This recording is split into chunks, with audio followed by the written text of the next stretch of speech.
in addition to that order of predominance rule that I just went over and all of those exceptions, the other big thing that you need to know about with regards to an ingredient label, and as far as it's regulated by the Food and Drug Administration, is nomenclature. So that is a fancy way of saying the words that we use to describe the ingredients that are in the product. We are required by the FDA to use what's called the INCI name for each ingredient. What INCI stands for is International Nomenclature Cosmetic Ingredient.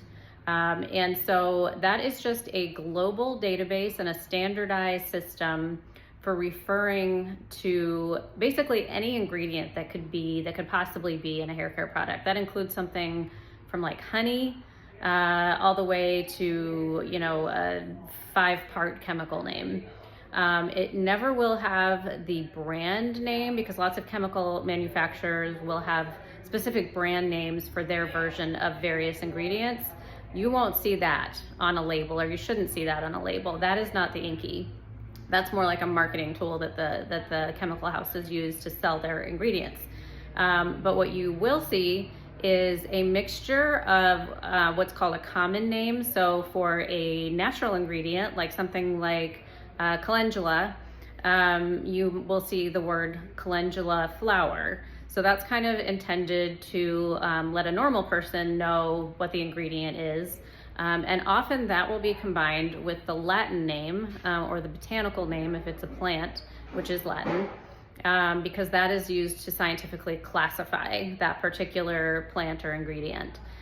So normally you will see both of those two things together. Sometimes you will only see the Latin or the scientific name, and it's usually a combination of all of those things. I mentioned aqua as that's the INCI name for water, and often you will see aqua in parentheses water.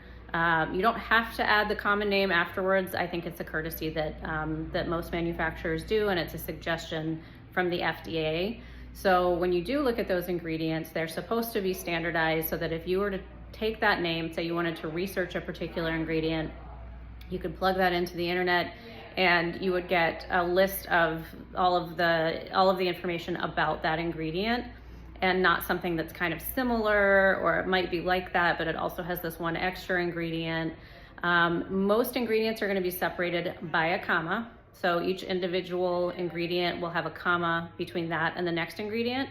But there are also cases where one ingredient will have multiple components, and you will see commas in between different components of the same ingredient. You may also see INCI name, parentheses, and another INCI name, parentheses, and.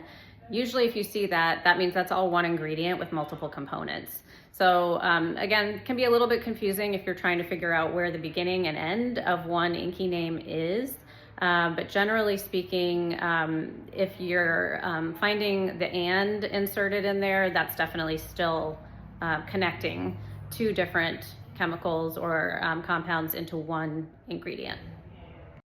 On our ingredients list, we include the Latin name followed by the common name in parentheses so that the information is more accessible to most consumers.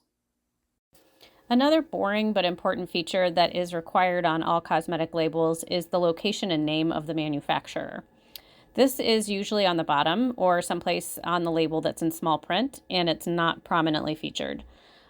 We make all of our products in-house, so you will see our brand name listed as the manufacturer. However, the vast majority of products are manufactured by a separate entity from the brand. This might be an overarching parent company or a contract manufacturer that is not owned by the brand. It's really hard to tell just from the name alone, but it's important because it gives you a peek into the brand operations. You can tell that if it's a smaller brand and everything is directly controlled by the brand itself, you'll see their name as the manufacturer, and if not, you'll see a different name. So this kind of raises questions like, are they a subsidiary of a major conglomerate? Do they directly oversee the formulation process or outsource it? Again, nothing is necessarily bad or good. It just kind of gives you a peek into the size and operations of the company. Our labels also have a few other pieces of information that are not required by the FDA, but which we put on the label because we think it's good for our customers to know. The first one is the percentage of natural ingredients. And this is something we're particularly proud of, so we put it in a sort of a prominent location. It shows the relative amount of ingredients that are either themselves natural or naturally derived, which means being derived directly from a natural ingredient or a natural source. The other piece of information we include on our label are what I would call claims and certifications. This is found in a row of icons that's underneath the ingredients and includes our cruelty-free, which is a certification by the Leaping Bunny organization, as well as our claim, which is something that is not independently verified by a third-party entity, that a product may be vegan, as is the case for our Curl Basics line. And it's important to note and just be aware that, at least in the United States, you can make a lot of claims that do not have to be independently verified, and you can put a nice little logo on there and everything. It does sort of give the impression, I think, to consumers sometimes that there is an entity that is verifying that claim. Gluten-free typically would have independent verification because that is so relevant to health for people. But there's a lot of other things that could be on there. As an example, something that has to do with sustainable manufacturing practices and that sort of thing. Unless the logo or claim is clearly associated with a third-party entity, it's probably just honor system, not necessarily meaning that it's not true, just that it hasn't been independently verified by another agency outside of the brand. And then last but not least, you will also see what's called a period after opening, or PAO icon, that usually looks like a little jar with a number on it. It can be kind of hard to see because it's usually small. But what that represents is the number of months that the product is going to remain stable after opening. Generally speaking, this is a rough guideline, and usually it's the minimum number of months that a product would remain stable. Again, this is sort of subject to interpretation, so stable means, generally speaking, that's how long a product will look, feel, smell, and act close or as close as possible to the day it was manufactured.